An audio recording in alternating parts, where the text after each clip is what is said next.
Hey everybody, I thought I'd do a continuation of tasks because task is quite a big chapter or part of the Gurdjieff work. So I want to continue on with doing what I could find on tasks. So I was saying last time about, I finished with the quote, my task is to not be a fool, which I thought was hilarious.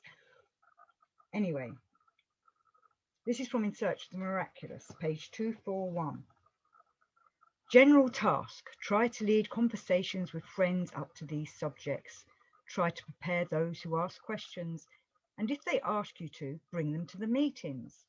Now, I know there's all this talk about they would only allow certain people to come to the meetings. You had to be people that had an interest in these kind of things, or had an interest in knowing the world that they're seeing day by day isn't the real world.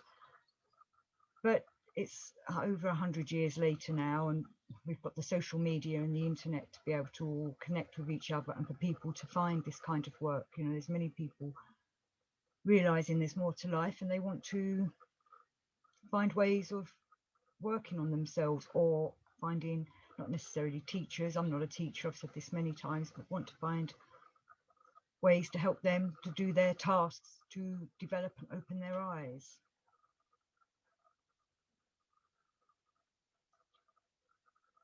So I'm going to go on with a rather long quote from In Search of the Miraculous. This is from page 301. I want to be serious can become a prayer if a man recites it in this way.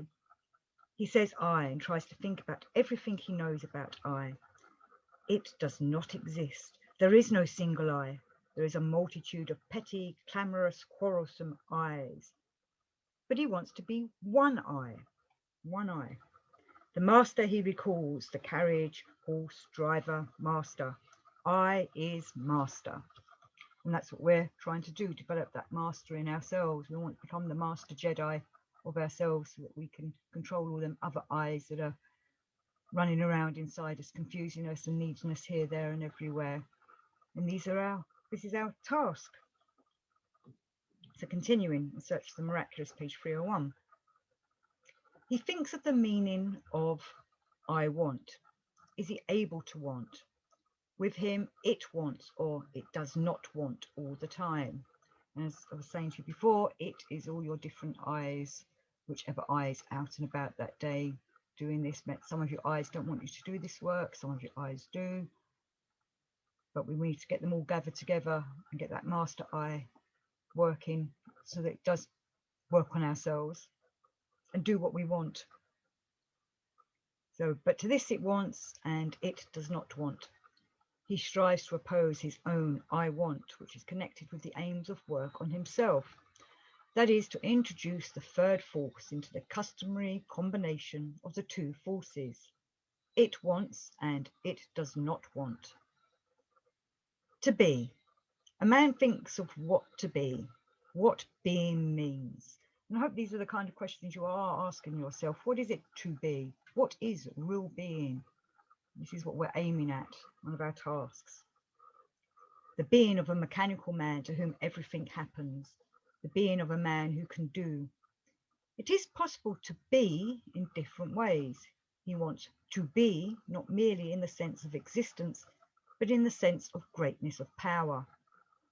The words to be acquire weight, a new meaning for him. Serious. A man thinks what it means to be serious. How he answers himself is very important. If he understands what this means, if he defines for himself correctly what it means to be serious, and feels that he truly desires it, then his prayer can give a result in the sense that strength can be added to him, that he will more often notice when he is not serious, that he will overcome himself more easily, make himself be serious. Okay, we are serious in doing our work, in doing our tasks, we should be serious, but we need to also, as I've said in other shows, the Be Happy shows and having fun, don't become so serious that we just become a stiff person is what I'm going to say. When you're too serious, you're just stiff and rigid, and we don't want to be that. We want to be flexible, but at the same time serious with our work. Do have fun with it. Laugh at yourselves. In exactly the same way, a man can pray, I want to remember myself. So a very good prayer, that I want to remember myself. To remember, what does it mean? The man must think about memory, how little he remembers, how often he forgets what he has decided, what he has seen, what he knows. His whole life would be different if he could remember. All ills come because he does not remember. And, that is true. We've got to try and be alert and awake when we're out and about doing everything, all and everything. I wish I'd been more awake for some of the journeys I had when I was younger so I could remember things more clearly. I know there have been some trips I've been on that absolutely wowed me so that I was awake because it was such a fantastic time or scenery that I was seeing. But we need to put that into our everyday, doing everything. Even when we're doing the washing up, we need to be remembering ourselves and working on ourselves.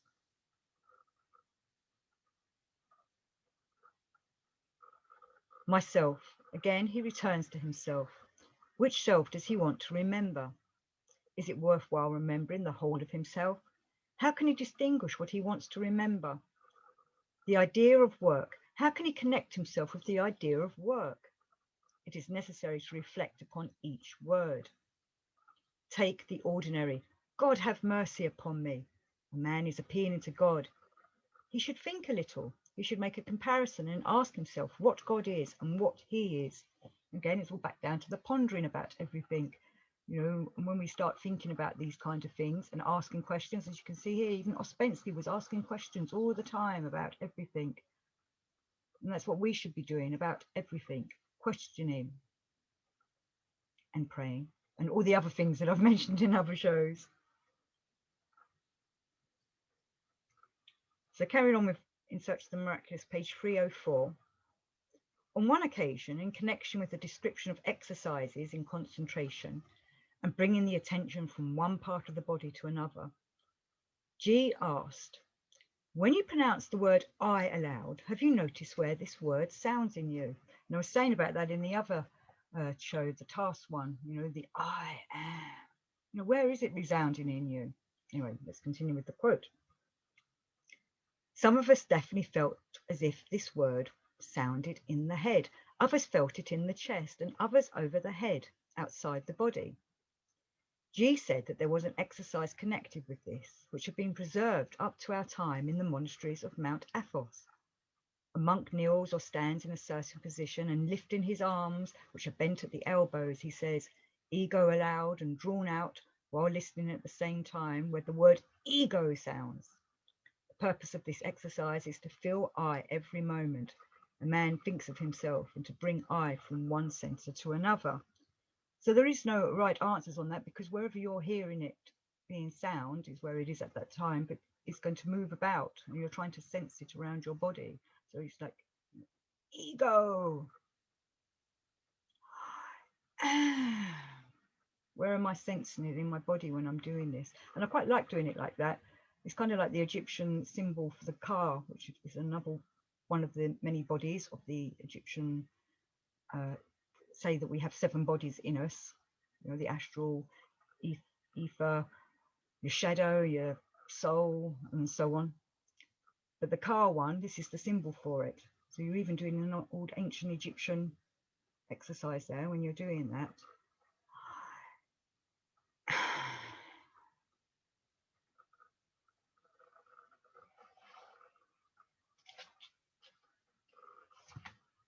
So continuing In Search of the Miraculous, page 351.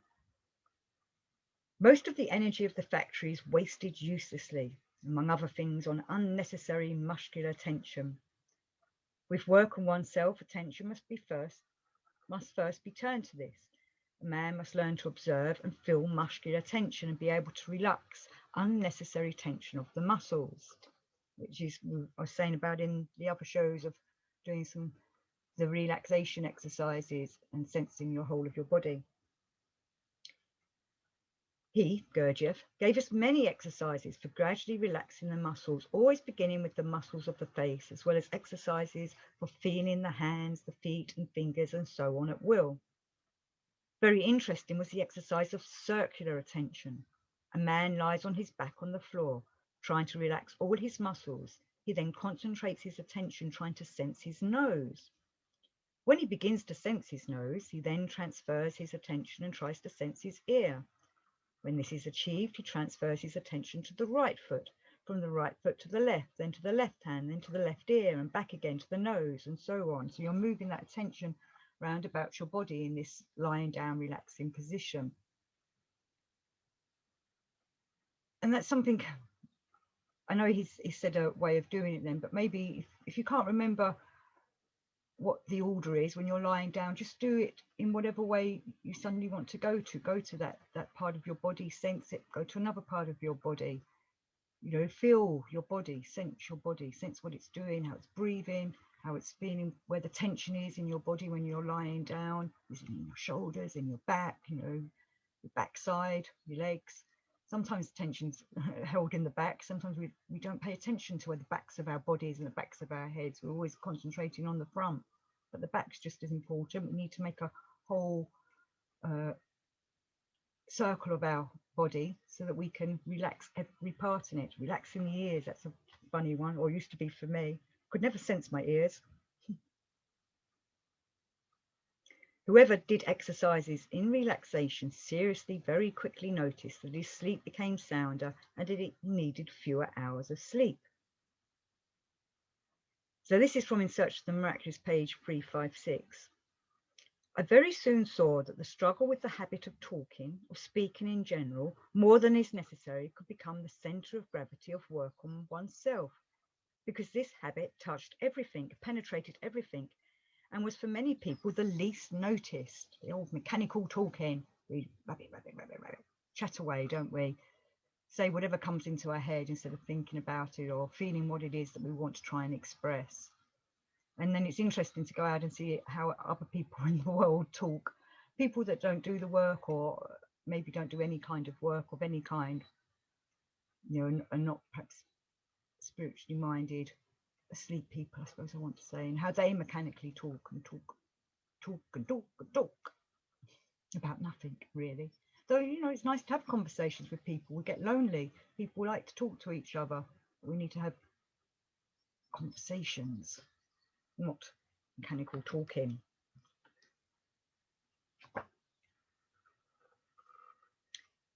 So In Search of the Miraculous, page 358. Very interesting, but unbelievably difficult were exercises in which a whole series of consecutive movements were performed in connection with taking the attention from one part of the body to another. Oh, sorry, I forgot to turn my phone off. And that makes me wonder about, you know, is Ouspensky talking about the movements there, maybe? I don't know. The movements, I don't do them myself. There's no groups around my way that do movements. I've never found anywhere to go and start learning them, but I know it's to do with, you know, you're thinking one thing, moving in another, moving in perhaps strange positions. But if you're interested in doing the movements, look up and see if there's any going on in your area. There's also a fantastic book on the movements of what their importance is by, and I've forgotten his name. I had it in my head just now it's gone. Let me see if I can find it. Anyway, you can find things out about the movements. And then there's Eurythmy by Steiner's group. That's another good one as well. Oh, my thing's flashing. Hopefully it's still recording. There's Eurythmy by Steiner's group, and there is a kind of connection there. There is a man called Del Croce that knew Gurdjieff and knew Steiner and was a dancer or helped develop dance. I know Gurdjieff says these were spiritual movements, ancient dances from the ancient ways of the mystery schools, perhaps, or whatever. But there is a link definitely between all that.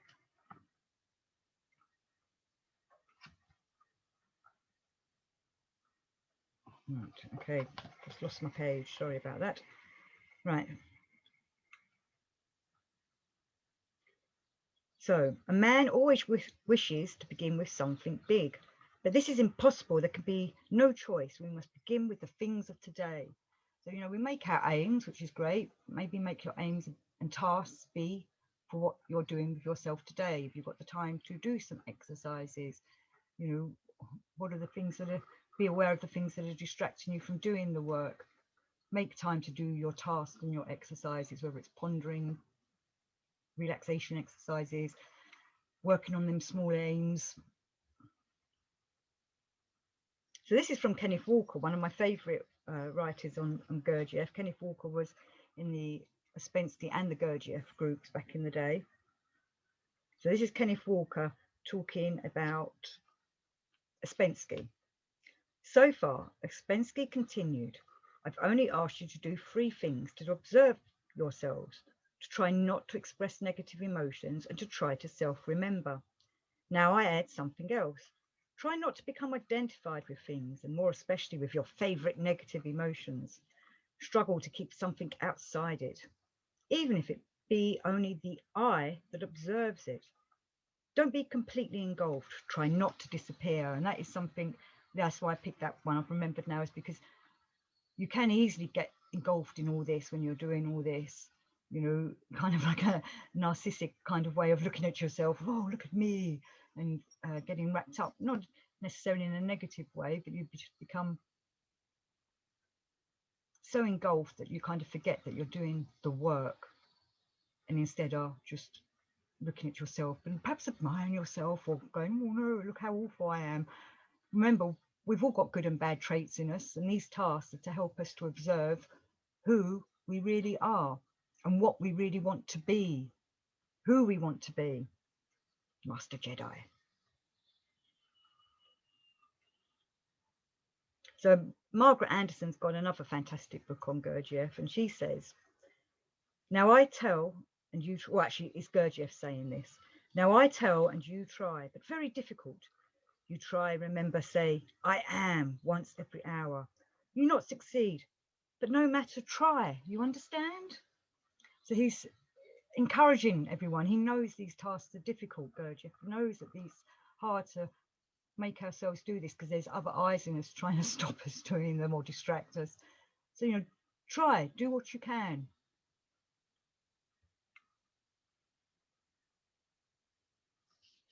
So again from Margaret Anderson, this can be a thing for power. I will tell you one very important thing to say. Each time when the longing to smoke comes, say, I wish the result of this suffering to become my own for being. So Margaret Anderson wanted to give up smoking. There's other habits we want to give up, or other habits that we're aware of that are getting in our ways, or traits that we have.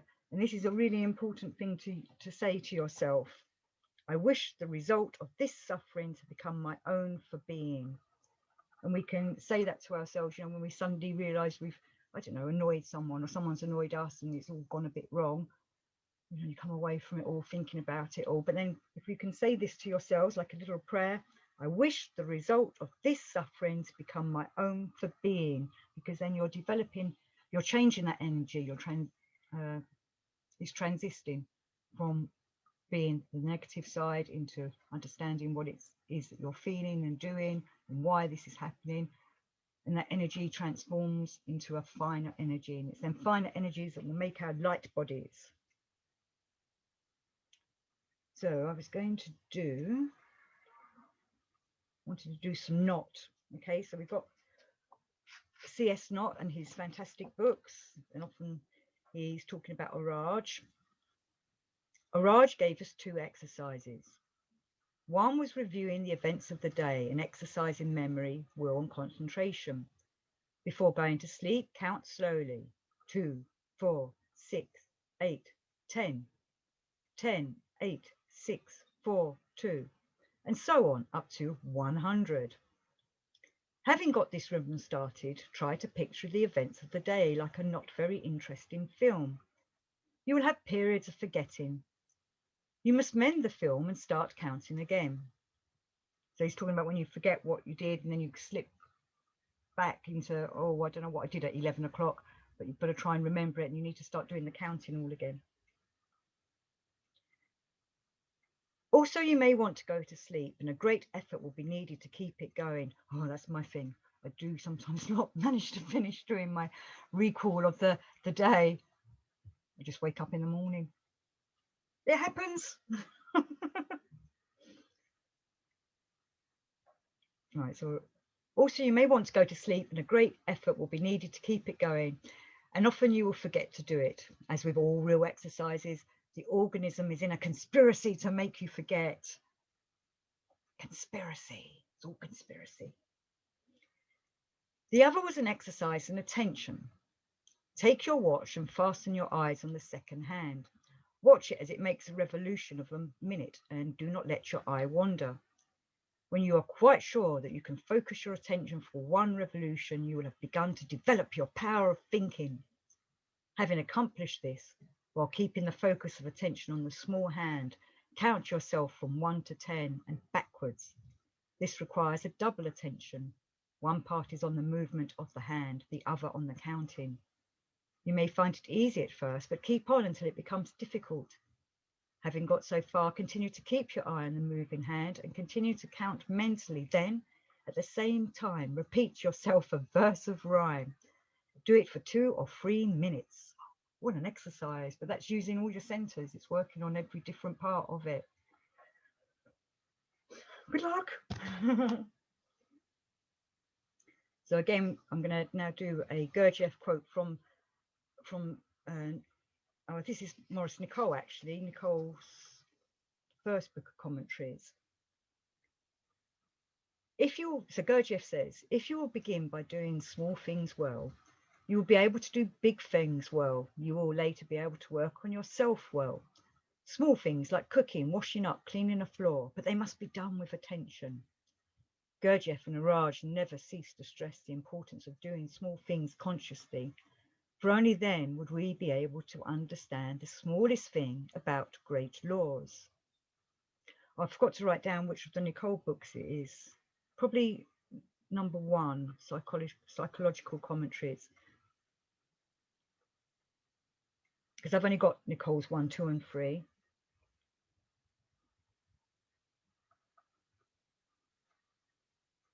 And he also gives the advice, as for the inner exercises, they never become easy.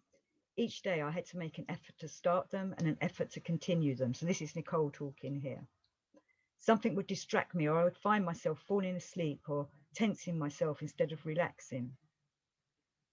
More often, my attention would be caught up by something or other in the stream of my associations, physical, emotional, or mental, which begins at birth and never stops until death. Daydreaming, disputing with an imaginary person, or talking to myself. This is really the stream of unconsciousness, since it flows on mechanically without our participating in it. Unless we make a conscious effort to do so. It's so easy to be distracted, isn't it? So easy to fall back into daydreams. So I just wanted to do one more quote. And this is from Questions, and this is a Gurdjieff speaking. Choose precise tasks, and before engaging yourself into life, when you're alone at home, relax and make a program for yourself. Represent to yourself how you ought to be in the day and promise yourself to follow this program exactly.